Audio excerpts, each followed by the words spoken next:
কংগ্ৰেছ শাসিত তেলেংগানাত অবিবেচক কাণ্ড মন্দিৰৰ ওপৰত চলিল প্ৰশাসনৰ বুলডোজাৰ ভাঙি পেলোৱা হ'ল 800 বছৰ পুৰণি শিৱ মন্দিৰ প্ৰত্নতত্ত্ব বিভাগৰ অনুমতি অবিহনে কেনেকৈ এই মন্দিৰটো কৰা হ'ল ধ্বংস কংগ্ৰেছ শাসিত তেলেংগানাত 800 বছৰ পুৰণি এটা ঐতিহাসিক শিৱ মন্দিৰ বুলডোজাৰে ভাঙি পেলোৱা কেন্দ্ৰ কৰি বৰ্তমান সৃষ্টি হৈছে তীব্ৰ বিতৰ্কৰ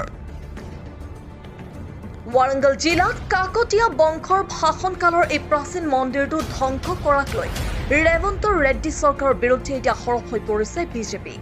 এই ঘটনাক লৈ কেন্দ্ৰীয় সংস্কৃতি মন্ত্ৰালয়েও ৰাজ্য চৰকাৰৰ পৰা বিচাৰিছে উত্তৰ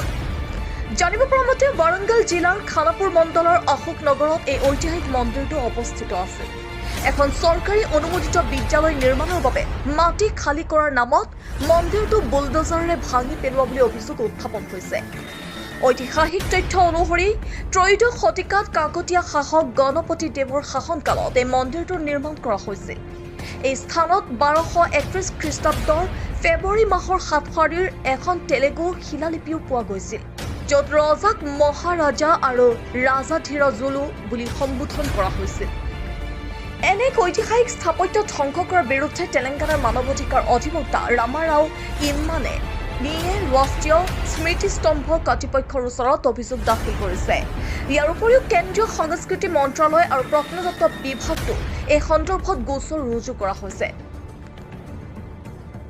প্ৰত্নতত্ত্ব বিভাগৰ অনুমতি অবিহনে কেনেকৈ এই মন্দিৰটো ভাঙিবলৈ দিয়া হ'ল তাক লৈ এতিয়া প্ৰশ্ন উঠিছে সমান্তৰালভাৱে ৰাজ্য চৰকাৰৰ হেৰিটেজ কমিটিয়েও এই ঐতিহাসিক সম্পদটো সুৰক্ষিত কৰি ৰখাত ব্যৰ্থ হোৱা বুলি গুৰুতৰ অভিযোগ উত্থাপন হৈছে ব্যুৰ' ৰিপৰ্ট NEtv